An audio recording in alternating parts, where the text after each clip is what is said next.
세상에는 정체라는 것이 없습니다. 뭔가 움직임이 있죠. 그것은 우리 속에서 역사하시는 하나님과 더불어서 세상을 새롭게 창조하시는 하나님의 역사, 일하심이 있기 때문입니다. 구원도 마찬가지로 뭔가 어디로부터 어디로 이동하는 그런 의미가 있고요. 또 어떤 억압된 곳에서부터 해방되는 그러한 의미가 있고, 세 번째는 새롭게 회복되는 그러한 의미로서의 구원이 있습니다. 하나님은 날마다 우리를 어디로부터 떠나게 하십니다. 어디로부터 어디로 향하게 하십니다. 그 이동의 구원이 오늘도 말씀 속에서 스며들게 됩니다. 두 번째는 우리가 무엇인가 억압받고 힘들고 어려운 가운데 있을 때 그것으로부터 쉼을 얻게 하고 또 새롭게 해방감을 주는 자유가 있게 합니다. 세 번째는 우리 주님께서는 또 이러한 우리들의 구원의 역사를 새롭게 우리 주님이 가장 좋아하시는 그 안식처로 말미암아 우리들에게 새로운 회복의 역사를 이루어 갑니다. 우리는 구약 성경을 살펴보면 세 가지 큰 줄기의 구원이 있습니다. 아브라함을 처음에 선택해서 너는 본토 친척 아버지 집을 떠나 내가 보여줄 땅으로 가라 라고 하면서 어느 곳으로부터 그를 이끌어내어서 이동하게 합니다. 그래서 큰 민족을 이루고 네 이름을 창대케 하리니 너는 복이 될지라. 내가 너를 축복하는 자를 내가 축복하고 너를 저주하는 자를 저주하겠다 라고 하면서 큰 민족을 이뤄가는 그 이동의 그 떠나는 그런 일들을 구원으로 표현하고 있습니다. 떠나는 곳이 갈대아 우르요 아버지 친척집 정들었던 곳을 떠나는 것이었습니다. 우리 안착된 이 세상, 우리가 붙박이처럼 날마다 안주한 곳으로부터 떠나는 것이 구원이라고 하는 것이지요. 두 번째는 이스라엘 백성들을 어느 한 곳 세상 속에 물질 문명과 이기 속에서 향유하면서 살아가는 그곳으로부터 일정 시간 동안 잠재워 있다가 다시 일깨워서 진정한 하나님 궁극적인 그 지정하는 곳으로 이동하는 출애굽, 이것이 두 번째의 구원입니다. 출애굽은 세상에 있는 어둠 가운데 있는 우리의 본성을 다시 한번 깨워서 애굽, 출애굽하는 그런 과정을 말합니다. 그곳에는 엄청난 희생이 있습니다.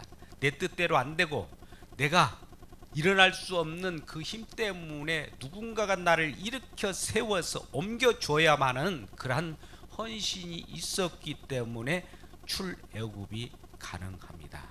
그래서 이러한 출애굽엔 우리가 어디 곳에 날마다 억압되어 있고 강점되어 있는 곳으로부터 해방되는 그 기쁨이 있는 그러한 자유함이 출애굽입니다.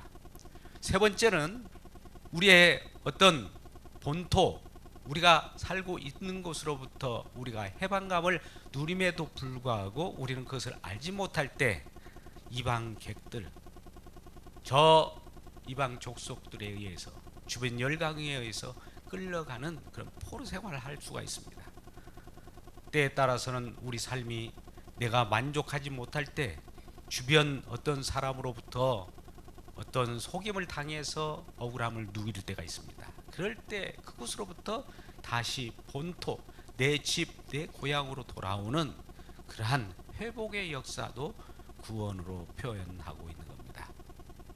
그럴 때 우리는 구약에서 이러한 세 가지 큰 줄기 속에서 우리 구원을 얘기하고 있는데, 오늘 본문의 말씀도 마찬가지로 그 중에 중간 구절에 해당하는 출 바벨론이라고 할까요?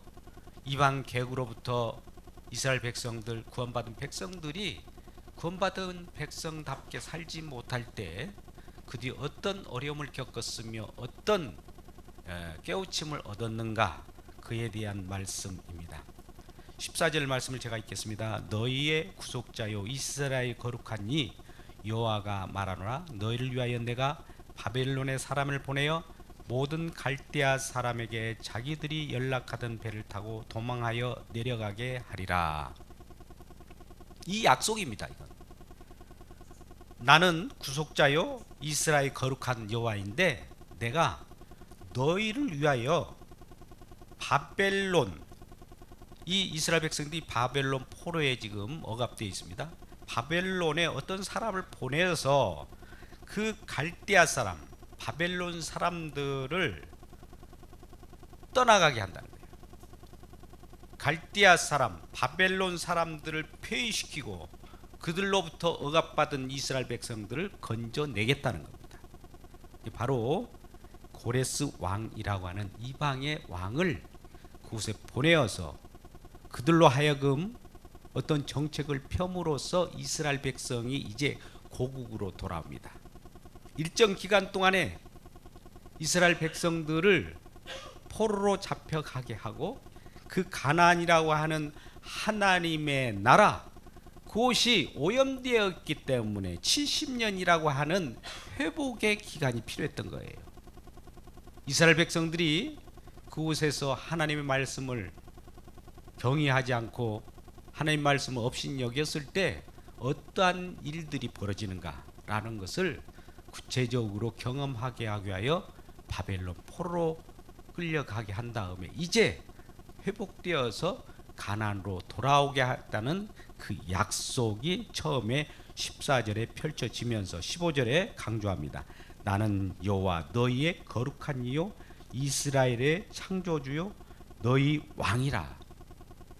구속주이자 창조주요 왕이라. 여러분, 우리 하나님은 우리의 구속주입니다. 할렐루야. 우리를 창조하신 창조주입니다. 할렐루야. 우리를 통치하시고 보존하시는 왕이십니다. 할렐루야. 이러한 하나님께서 하신다는 거예요. 여러분, 하나님께서 어떤 일을 할 때는 그냥 임시방편적으로 때에 따라서 거저 순간순간 그렇게 일을 하시는 분이 아니고 먼저 약속을 하셔요. 약속을 하십니다. 약속을 하십니다. 14절과 같이 약속을 하신 다음에 바벨론 포로로부터 고레스 왕을 그곳에 보내어서 이스라엘 백성들이 그곳으로부터 나올 수 있도록 하겠다. 그렇게 일을 하는 자는 거룩한 자요 창조주요 왕이다. 바로 내가 그렇게 하겠다 라고 하는 약속을 한 다음에 내가 그러면 그동안에 어떤 일을 했는지 너희들 아느냐? 라고 하면서 16절 17절 우리 주님께서 여호와 하나님께서 하신 일에 대해서 직접 자정을 하는 모습을 봅니다. 16절을 제가 읽겠습니다. 나 여호와가 이같이 말하노라. 바다 가운데의 길을 큰 물 가운데에 지름길 내고 병거와 말과 군대의 용사를 이끌어내어 그들이 일시에 엎드러져 일어나지 못하고 소멸하기를 꺼져가는 등불 같게 하였느니라. 이 부분은 이전에 이스라엘 백성들 애굽에 있었을 때 애굽으로부터 출애굽을 시킨 여호와, 나는 이런 일을 했던 여호와다라고 하는 과거를 회상하게 하는 것이죠. 바다 가운데 길을 내고 그 물 가운데서 지름길 내어서 이스라엘 백성들 애굽으로부터 광야로 끌어냈습니다. 애굽으로부터 광야로 출애굽했습니다. 애굽으로부터 광야로 자유함을 누릴 수 있도록 홍해 물을 가르고 그것을 마른 땅처럼 걸어오게 했다는 겁니다. 그럴 때 뒤따라왔던 힘 있는 자들은 여호와 하나님에 의해서 어떻게 심판을 받았는가를 17절에 말합니다. 그 이스라엘 백성 출애굽했을 때 그 뒤따랐던 이스라엘 백성들 쫓아왔던 애국 군대들, 그들은 어떻게 되었을까요? 17절 병거와 말과 군대의 용사를 이끌어내어 그들이 일시에 엎드러져 일어나지 못하고 소멸하기를 꺼져가는 등불 같게 하였다. 꺼져가는 등불처럼 잠시 활활 타오르는 것 같았지만 금방 꺼져버리게 했다는 거예요. 그게 뭐냐? 병거와 말과 군대의 용사. 여러분, 병거가 뭡니까? 힘을 상징하지 않습니까? 말, 마력, 힘은 호스 파워, 말.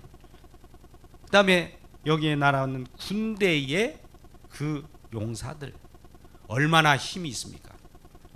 오늘 열강 가운데 우리 주변에 많은 그러한 권력 있는 그러한 왕들과 나라들이 있죠. 그런데 그러한 힘 있는 나라랄지라도 하나님의 한순간에 엎어버리면 그들도 소멸하는 불처럼 사라져버릴 겁니다. 애굽 군대들이 이스라엘 백성들 쫓아와서 그 이스라엘 백성들이 출애굽하지 못하도록 날마다 애굽의 붙박이처럼 앉아서 그 앉은 자리에서 그냥 죽어가도록 하기 위하여 끝까지 그들을 추적해서 잡아오려고 할 때 이스라엘 백성들은 여호와 하나님의 힘을 입어 그곳을 탈출했던 것입니다. 이러한 일을 내가 했다라고 하는 겁니다. 이러한 하나님께서 이제 어떤 일을 다시 한번 펼쳐보겠다고 하는데 18절에서 20절 말씀입니다. 너희는 이전 일을 기억하지 말며 옛날 일을 생각하지 말라. 보라, 내가 새 일을 행하리니 이제 나타낼 것이라. 너희가 그것을 알지 못하겠느냐? 반드시 내가 광야의 길을 사막의 강을 내리니 장차 들짐승 곧 승냥이와 타조도 나를 존경할 것은 내가 광야의 물을 사막의 강들을 내어 내 백성이 내가 택한 자에게 마시게 할 것임이라. 이제 출애굽하는 것은 과거에 내가 했던 일이지만 이제는 또 한 번 새로운 일을 하겠다는 겁니다. 기존 일, 하나님은 기존에 어떤 일을 했지만 그것에 그냥 머무르지 않고 날마다 새롭게 창조하시는 하나님이요, 새롭게 일하시는 하나님이에요. 이런 하나님, 우리를 이 세상을 창조하시고 애햄하고 하늘나라에서 그냥 누워 계신 하나님이 아니라 창조하신 그 목적대로 지금도 일하고 계신 분이에요. 그분은 일하는 것이 특기예요. 약속하시고 약속하신 대로 그대로 성취하시고 예언하시고 예언하신 대로 그대로 이루시는 하나님이십니다. 꼭 반드시 이루리라, 이런 말씀을 하십니다. 이런 하나님이 우리를 구원하시고 작정했다면 그 누구도 못 말리는 거예요. 우리를 새롭게 하시겠다고 하신다면 누구도 못 말리는 거예요. 우리를 가장 귀한 자로 여기겠다고 하신다면 누구도 못 말리는 거예요. 그분이 우리를 사랑하시겠다고 맘먹으면 누구도 이런 사랑을 끊을 자가 없는 거예요. 그러한 하나님이 지금 이곳에 예배 가운데 가신 줄 믿습니다. 할렐루야. 우리는 눈에 보여야만 믿는, 보이는 것을 믿는 것은 믿음이 아닙니다. 사실 믿음은 바라는 것도 실상이요 보이지 않는 것의 증거라고 하듯이 보이는 것을 믿는 것이 아니라 믿으면 보여요. 믿으면 나타납니다. 믿으면 결과가 있습니다. 이러한 놀라운 믿음이 저와 여러분에게 충만히 임하기를 주의 이름으로 축복합니다. 그래서 이러한 새 일을 행하리니 이제 나타낼 것이다. 아까 처음에 14절 15절은 그러한 약속을 했어요. 약속한 대로 이제 이루어지는 것이 나타날 것이다 라고 하면서 들짐승 승냥이마저도 나를 존경한다. 심지어 이러한 들짐승들도 여호와 하나님을 존경한다는 거예요. 자연 속에 있는 만물들이 여호와를 존경한다고. 그럼에도 더 특별한 것은 내 백성이 내게 택한 자에게 내가 생명의 길을 열어서 그들에게 마시게 하겠다는 겁니다. 무슨 일을 함으로써 이런 일을 하겠다는 겁니까? 새 일을 하는데 그것은 첫 번째 광야에 길을 내겠다라고 하는 것입니다. 19절에 새 일을 행하리니 이제 나타날 것인데 그것이 바로 광야에 길을 내겠다. 여러분, 광야라고 하는 것은 어떤 곳입니까? 짐승이 기숙하는 것이요, 어둠이 몰려오는 곳입니다. 울부짖는 곳이에요. 날마다 우리는 이러한 세상 가운데 살지 않습니까? 광야 가운데 살아가는 노정에 있습니다. 그럼에도 불구하고 광야에서 우리와 함께 하신 여호와로 말미암아 이끄심을 받는 것이 광야 교회예요. 광야라는 것에서 우리는 주님의 인도함을 받고 불기둥과 구름기둥으로 인도함을 받지 아니하면 밤에는 너무 추위에 떨 수밖에 없고 낮에는 이글거리는 태양 가운데에 타 죽을 수밖에 없어요. 근데 우리 주님께서 우리를 보호하시고 인도하시는 그 구름 기둥 가운데 우리 주님이 인도하시는 광야 속에서 날마다 우리 주님의 역사를 기억하시길 바랍니다. 두 번째는 이러한 광야의 길뿐만 아니라 사막의 강을 내겠다. 여러분, 사막이라고 하는 것이 어떤 것일까요? 모래밭이죠. 거기에는 물이라는 거 있을 수가 없습니다. 정말 타는 목마름, 목이 타서 죽을 지경이에요. 우리 육신에도 실질적으로 물을 마시지 아니하면 정말 며칠 못 가서 타 죽을 것입니다. 날마다 갈급한 세상, 갈급한 그 어떤 것을 요구하는데 그것이 주어지지 않으면 우리는 살아갈 수가 없죠. 바로 물입니다. 물은 우리를 생명을 가져다 주는 것이라고 하죠. 우리는 요한복음 4장 14절에도 이와 같이 말씀, 내가 주는 물은 영원히 목마르지 아니하느니 이것이 너희 속에 솟아나는 영원한 샘물이 되겠다. 우리 주님께서는 우리 가운데 생명수로 오셔서 날마다 솟아나게 해요. 세상 물은 먹으면 마시면 다시 목마르려니와 내가 주는 물을 마시는 자마다 솟아나는 샘물이 되고 영원히 목마르지 않겠다라고 하면서 물을 줘요. 그 물이 바로 성령입니다. 고린도전서 12장 13절에도 우리가 한 성령으로 세례를 받고 한 몸이 되었고 한 성령을 마셨다라고 하는 거예요. 이러한 생명의 성령이 충만하게 임하기를 주의 이름으로 축복합니다. 성령 안에 있을 때만 우리가 생명을 얻어요. 성령 안은 믿음 안이에요. 믿음 안은 그리스도 예수 안이에요. 고린도후서 5장 17절은 이렇게 말씀, 그런즉 이전 것은 지나갔으면 보라 새 것이 되었도다 라고 말씀하면서 그리스도 예수 안에 있는 자가 새로운 피조물이요 새로운 하나님의 일에 의해서 구속받은 백성들의 모임이라는 것을 말씀하고 있습니다. 그래서 이러한 백성들에게는 내가 택한 자에게 영원히 마시게 하겠다라고 20절 하반절에 말씀하고 있는 것이지. 이러한 자들에게 우리 주님께서는 오늘도 변함없는 큰 생명의 물을 공급하시기를 주의 이름으로 축복합니다. 여러분 어떠셔요? 우리 삶 가운데 목마름이 있습니까? 또 여러 가지 울부짖는 그러한 속에서 살아갑니까? 그런데 혜성같이 우리에게 나타나신 분이 계시죠. 그는 빛 대신 말씀이신 그리스도입니다.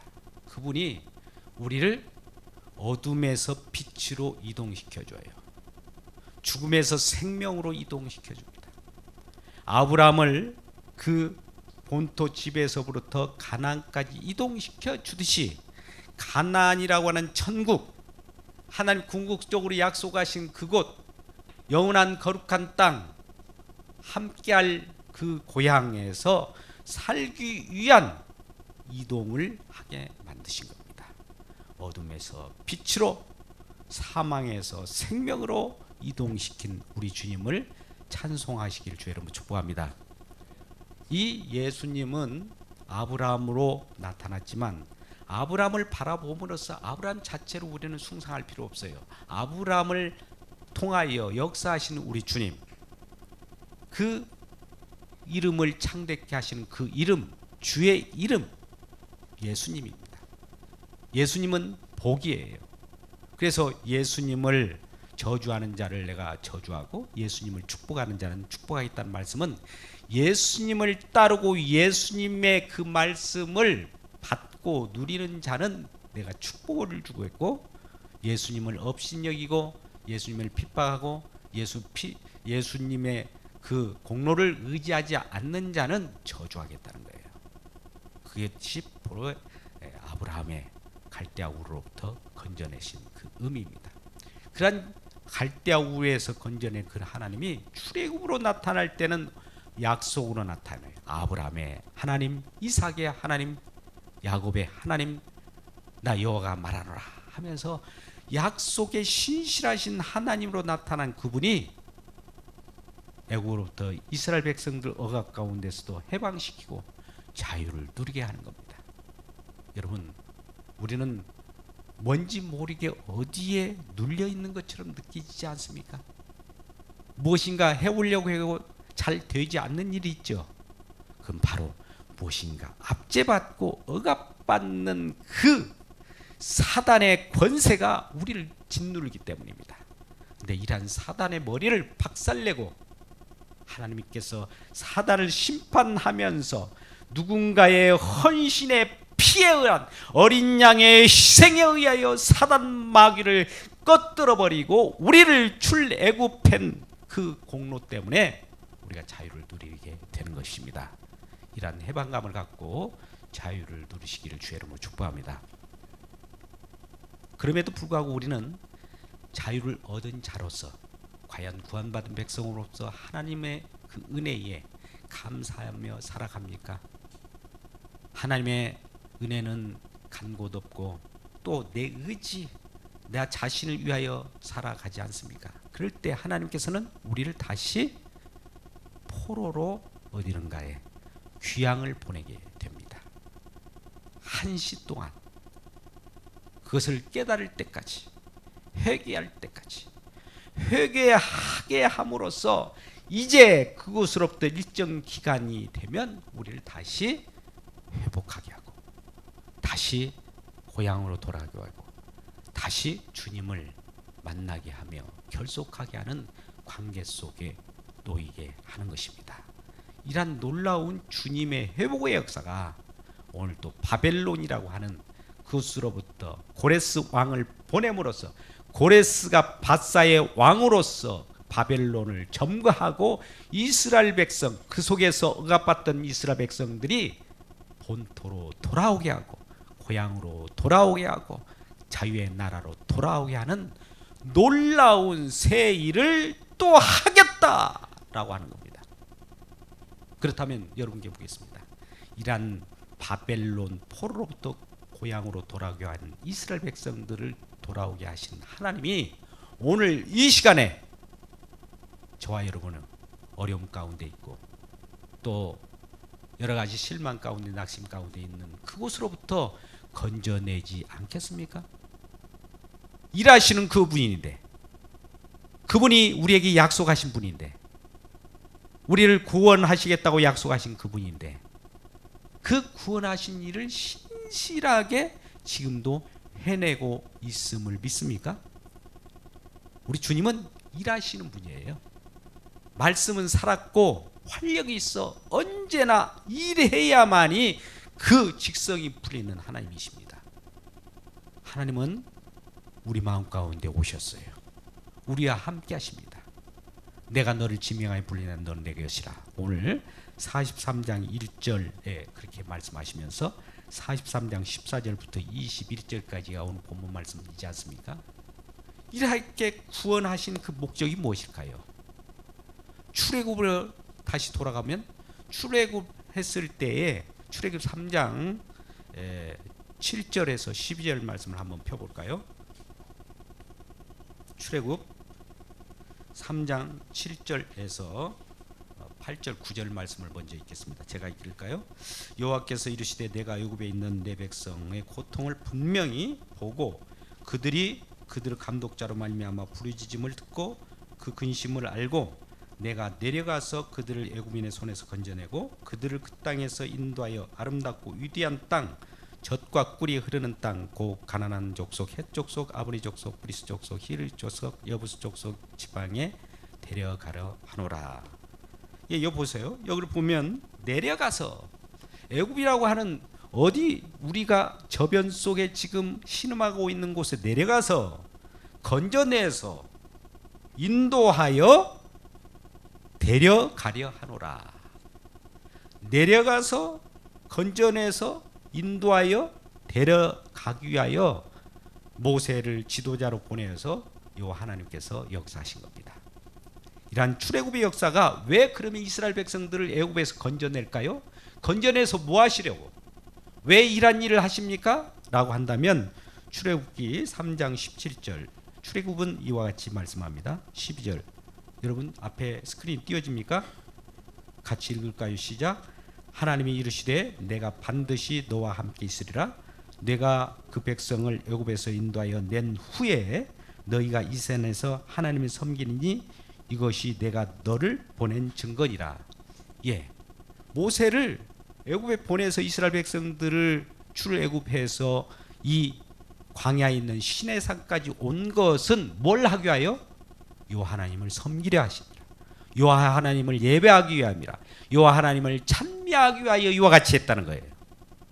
그러니까 우리 하나님께서 우리를 구원하시고 어려움 가운데 건져낸 것은 건져내신 그분을 찬송하고 그분을 예배하기 위하여 구원해내고 그 어둠 가운데서 건져냈다는 것입니다. 이러한 주님을 잘 생각하시고 우리 주님께만 영광이 되기를 주의 이름으로 축복합니다. 이러한 우리 주님께서는 이제 우리를 구원받게 하고 내버려 두는 것이 아니라 새로운 창조를 또 계속해 나갑니다. 구원받은 우리 백성들로 하여금 또 어떤 일을 하게 해요. 하나님께서는 우리를 건져냈습니다. 우리를 위하여 건져냈어요. 근데 우리를 위한 것이라고 처음에는 말씀하시면서 결과적으로 우리 하나님을 위하여로 돌려버립니다. 할렐루야. 자, 우리는 하나님 우리를 구원하셨어. 하나님은 우리를 어둠 가운데서 불러내셨어. 빛 가운데로 거하게 하시는 빛의 자녀가 되게 하셨어. 하나님은 우리를 사랑의 아들의 나라로 옮기시는 그러한 사랑의 하나님이셔 라고 우리를 위한 것 같이 느껴졌는데 결과적으로 이러한 부분은 우리 주님을 위하는 것이 됐다는 겁니다. 할렐루야. 저와 여러분이 하나님께서 우리를 구원하시고 우리에게 어려움 가운데 건져낸 것은 처음에는 우리를 위하여예요. 우리를 위한 것은 궁극적으로는 하나님을 위한 것이 되어야 됩니다. 우리는 마치 우리가 구원받은 백성이기 때문에 나는 구원받았어, 이제 내 마음대로 살아도 돼 라고 하는 것이 있을 수가 없어요. 구원받은 백성은 필히 예수 그리스도를 증거하게 되어 있고 하나님께 예배하게 되어 있다 이 말입니다. 그래서 20절 말씀 한번 볼까요? 이 백성은 내가 나를 위하여 지었나니 나를 찬송하게 하려 함이라. 우리 하나님께서 우리를 구원하시고 우리를 건져내시고 어려움 가운데서 우리를 회복케 하신 그 이유는 그 지으신 그분을 위하여, 그분을 찬송하기 위하여 건져내신다는 거예요. 그러니 우리를 구원받은 우리 백성들은 우리 구원받은 우리로서 만족하지 말고 우리를 구원하신 우리 주님께 영광을 돌리고 구원하신 그분께 공로를 돌릴 때 하나님께서 기뻐 받으신다는 겁니다. 창조의 모든 목적도 하나님을 위하여 창조했다. 하나님은 우리를 창조하신 그 목적이 골로새서 2장 15절 16절에 나타납니다. 하나님이 우리를 창조하시고 창조하신 대로 하나님의 영광을 찬미하게 하여 우리를 찬송했다고 해요. 모든 것들이 우리 주님을 위하여 우리를 구원하시고 또 지금도 일하시는 모든 목적이 일하시는 그분을 영광 돌리기 위하여 우리를 지금도 우리 주님께서 일하고 계십니다. 우리 복을 내려주신 것도 우리 주님께 영광 돌리라고 복을 내려주시는 것이지 우리가 그 복을 받고 내 마음대로 방종하며 살아가라고 복을 주신 것이 아니에요. 복을 받은 자는 필히 하나님께 회귀되게 돼 있어요. 자, 우리는 로마서 11장 36절을 너무나 잘 압니다. 모든 만물, 이 우주, 우리 탄생, 이 모든 것은 주께서 나서 주로 말미암고 주께로 돌아간다. 결과로 우리 주님께서 모든 것을 통치하시고 운행하시고 이 일을 하시는 그 일을 주행하시는데 그 모든 것은 주님을 향하게 되어 있다는 거예요. 구원받은 백성이 자기를 향해 있다면 이건 구원받은 것이 아닙니다. 구원받은 채 하는 것이죠. 그렇다면 우리가 회복되었고 구원받았고 그 자기 본토 친척 집을 떠나서 향하는 곳이라면 주님을 향해야 됩니다. 하나님을 향해야 돼요. 말씀을 향해야 돼요. 예배 가운데 나오셔야 돼요. 그러면 또 우리 주님께서는 하늘의 신령한 은혜로 우리에게 덧입혀 줄 때 이란 은혜로, 이란 파워로 세상을 이기고 세상을 승리하며 살아가게 될 줄 믿습니다. 이란 하나님이 이 마지막 때 성령을 주셔서 한 성령을 마시게 함으로써 우리도 하여금 서로 이러한 상황 속에 예배하게 하십니다. 이 부분은 사도행전 2장 이제 우리 주님이 주시는 그 성령으로 말미암아 한 성령을 마신 저와 여러분이 어떻게 하나님을 예배하는가 그 모습이 2장 사도행전 2장 44절부터 48절까지 나옵니다. 한번 그 말씀을 한번 읽어보겠습니다. 사도행전 몇 장이요? 2장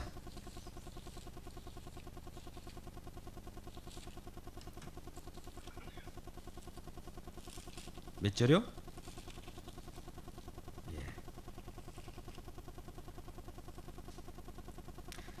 예, 같이 읽을까요? 시작. 믿는 사람이 다 함께 있어 모든 물건을 서로 통용하고 또 재산과 소유를 팔아 각 사람이 필요를 나눠주며 날마다 마음을 같이하여 성전에 모이기를 힘쓰고 집에서 떡을 떼며 기쁨과 순전한 마음으로 음식을 먹고 하나님을 찬미하며 또 온 백성에게 칭송을 받으니 주께서 구원한 사람을 날마다 더하게 하시느니라. 할렐루야. 여러분 여기 보면 이 소통이 일어났죠. 44절에 모든 물건을 서로 통용했다라는 표현이 나오고요. 또 45절에 나눔의 현장이 있습니다. 46절에는 마음을 같이하여 모였답니다. 모여지지 않는 구원의 백성은 없어요. 저희 죄에서 구원받은 백성, 에클레시아라고 하는 것이 교회예요. 모이는 것이 교회예요. 예수 그리스도를 머리로 하여 몸된 지체가 교회라 이 말입니다. 모이지 않을 수가 없는 거예요. 근데 우리는 구원받은 백성들이 모이지 않고 흩어지는 일이 벌어집니다. 모여서 은혜 받고 하나님 복음을 전파할 때는 흩어져서 하나님의 복음을 증가하는 그러한 생명을 나누기 위하여 흩어지는 것이지 먼저 모여야 됩니다. 모일 때마다 하나님의 은혜가 우리에게 임할 때 그 은혜를 그 사랑을 전달해야지 모이지 않고 어떻게 우리가 주님께 받은 것을 전달할 수 있습니까? 그것은 자기 것을 전달하겠죠. 그럴 때는 꼭 그 속에는 악유가 발생하고 분쟁이 발생하고 그 속에는 싸움이 일어납니다. 우리 하나교회 모든 기관들 싸움이 일어나는 일이 무엇 때문에 그런지 아십니까? 모이지 않고 은혜 받지 않고 사랑을 전달하지 않고 자기 것을 전달하기 때문에 악유가 발생한다 이 말입니다. 그것이 원인이에요. 분명합니다. 그리고 마지막 47절 말씀 보십시오. 하나님을 찬미했다 라고 하는 것이죠. 오늘 본문의 말씀의 끝부분 21절에도 내가 이 백성은 나를 위하여 지었나니 나를 찬미케 하려고 지었다. 날 찬미케 하기 위하여 구원했다라고 하는 그 말씀 가운데 하나님을 찬미하여 라고 할 때 모든 칭송받은 백성들이 나타날 때 구원받은 백성의 수가 점점 더하여지더라. 구원받고 하나님의 출애굽하고 하나님께서 해방을 받고 그 출바벨론 하는 그 목적 모두가 새 일을 행하시는데 그것은 구원받은 백성들이 날마다 더하게 하고 많아지게 하는 것은 하나님을 예배하고 하나님을 찬송하고 하나님께서 하셨습니다 라고 하는 것을 선언하고 선포하기 위하여 했다는 것입니다. 이러한 모든 일이 하나님께 영광이 돌려지고 하나님께 기쁨이 될 때 우리 주님 오늘 또 우리 가운데 충만히 임하여서 여러분의 모든 하는 일마다 복이 되고 축복이 되고 놀라운 일들이 여러분 삶 가운데 충만히 임하기를 주의 이름으로 축복합니다.